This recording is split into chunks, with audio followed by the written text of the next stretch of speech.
Por isso, tendo recebido um reino que não pode ser abalado, retenhamos a graça pela qual sirvamos a Deus agradavelmente. É com alegria que se serve a Deus, irmão. Não é com cabeça baixa, não lamentando, não. Não, é com alegria, é agradavelmente, com reverência. Nós temos que ter ousadia, nunca irreverência. Tem ousadia para chegar na presença de Deus, mas sempre com humildade de saber que Ele é o soberano, o eterno de Israel. Aí diz assim, ó, reverência e piedade, porque nosso Deus, Ele é um fogo consumidor. Irmão, nós estamos aqui hoje para realizar a terceira fogueira da libertação. E a fogueira da libertação é um culto que gira em torno de um ritual. E como eu sempre falo, o ritual gera. Quem está dormindo? O ritual gera. Sacode esse crente aí que está dormindo. Acorda ele, faz favor. Isso. O ritual gera. O ritual gera fé. Irmão, não tem nada. Presta atenção aqui, crente. Não tem nada que aumente mais a fé de uma pessoa do que a experiência com Deus. Sabia disso? Não tem nada. Irmão, quem gosta de testemunha? Quem gosta de testemunha? É bom ouvir testemunha, não é? Mas tem uma coisa melhor que vir o testemunhador. Ouvir testemunha é bom, eu gosto de ouvir testemunha. Mas hoje você não vem aqui só para ouvir. Tu vem aqui para ter um testemunho, uma experiência com Deus. O Deus do fogo consumidor da vida. O fogo, ele é consumidor. E se ele é consumidor, ele aniquila. Ele destrói, ele incinera, ele fulmina algo. Olha que coisa forte, ó. Daniel 3,10. Tu conhece essa história já, né? Estava lá Sadraque, Mesaque e Abednego. Estavam preparados para ser jogados na fornalha de fogo ardente pelo rei Nabucodonosor. Por quê? Porque eles não adoraram a imagem feita para adoração de Nabucodonosor, que se achava Deus e todo mundo considerava Deus. Ele não adorou, tudo bem. Olha só, a palavra de Deus diz que a fornalha foi aquecida 7 vezes. E muita gente vê essa fornalha, esse fogo que foi aquecido 7 vezes, como algo ruim, algo para a morte, para a destruição. Só que a palavra de Deus mostra que Nabucodonosor, olha para mim, não glória, por favor. Nabucodonosor convocou os homens mais fortes do exército da Babilônia. Deus vai para nós, mais forte, sabe para quê? Só para jogar 3 meninos dentro da fornalha. Ele não pegou os mais fortes da Babilônia, ele pegou os mais fortes do exército da Babilônia, ou seja, os mais fortes dos fortes. E a palavra de Deus diz que eles pegaram os meninos, eu não sei quantos homens eram, mas com certeza eram muitos.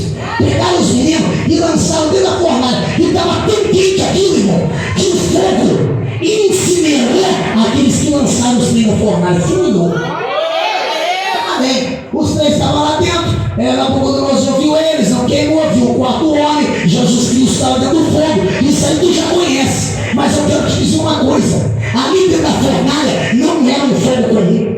Ali dentro da fornalha era o fogo de Deus, não melhor. Ali dentro da fornalha era o próprio Deus, o fogo consumidor, o fogo de Deus, aquele fogo que protegeu aqueles 3 meninos e fulminou os seus perseguidores. Era Deus aquele lugar. Olha aqui, irmão, presta atenção. Esse fogo, não tenha medo desse fogo, não. Não tenha medo desse fogo, não. Tem um corinho antigo, pastor Manuel, que dizia assim, ó: Senhor, me queima com fogo do altar. Pessoal, Senhor, estou aqui. É assim, é forte, né, pessoal? Senhor, me queima com fogo do altar. Senhor, estou aqui. É lindo, né? Diz bem assim, ó: mas o fogo lá no céu não faz mal. Mas o fogo lá no céu. Irmão, o fogo de Deus, olha só, o fogo de Deus não, esse Deus que é fogo, que se manifesta no fogo e através do fogo, esse fogo, ele protege os seus filhos. Então quando diz assim, ó: eu estou passando pela fornalha, eu estou no meio do fogo, não se preocupa, você é filho do fogo, e fogo não queima fogo, esse fogo vem para consumir quem quer te ver na fornalha, ele vem para consumir o teu perseguidor, esse fogo é o próprio Deus. Porque o nosso Deus, ele é fogo consumidor. Briga com Deus, não, crente. Leva Deus a sério, com reverência e com humildade. Deus, ele é fogo consumidor. Lá dentro daquela fornalha aquecida 7 vezes, Não estava no fogo físico. O fogo físico não suportou. Quem estava ali era o próprio Deus naquela forma. E eu costumo dizer algo, eu vou afirmar. O nosso Deus, ele tem lado. Ele não é igual aquelas pessoas em cima do muro que falam mal de você para um e do outro falam mal para você. Não. Deus, ele tem lado. Se você busca Deus, se você sacrifica, não me venha dizer que para Deus todo mundo é igual, que não é. Isso é mentira.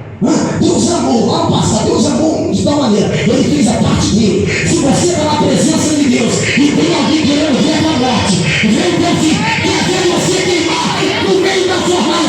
Avisa aí que você não queima não. Tu é filho, o fogo não chega, o fogo te desce, o fogo. Eu vou deixar você na água.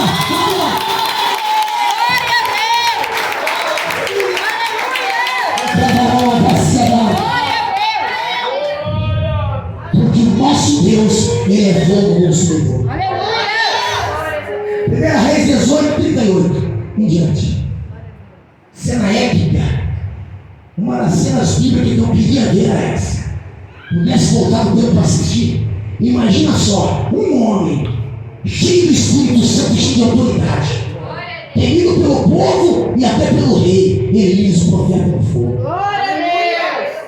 Todo mundo fala, não estava lá Elias e os 450 profetas do Baal, né? Mas os 460 estavam lá também. Os 250 profetas contra um homem. Aí ele faz a prova de fogo. Fala, Senhor, se o Senhor está comigo, se eu fiz tudo isso aqui conforme o Senhor ordenou, caia fogo do céu e consumiu. Até aí tudo bem. Ele estava esperando, ó, como muita gente aqui que está orando e está falando, Senhor, manda uma providência. Senhor, manda uma resposta. Senhor, manda um milagre, abre uma porta. Naquele momento aqui, eu não interpreto a Deus como um fogo só, porque a Bíblia diz que Deus lançou fogo do céu. Mas aquele fogo era muito mais que isso. Aquele fogo era a manifestação do próprio Deus para ele dizendo que ele estava naquele lugar, que ele mandava ali, que ele importava, que tinha 250 falsos profetas, apenas um profeta do fogo, um só, foi o suficiente. O que aconteceu? Quando eu dei na pedra, pó, o córrego de água, tudo. Eu vou te falar uma coisa para você. O fogo de Deus está passando na tua vida. Quem crente que era Deus não tem medo do fogo, não. Porque o fogo é feito para você andar no meio do fogo.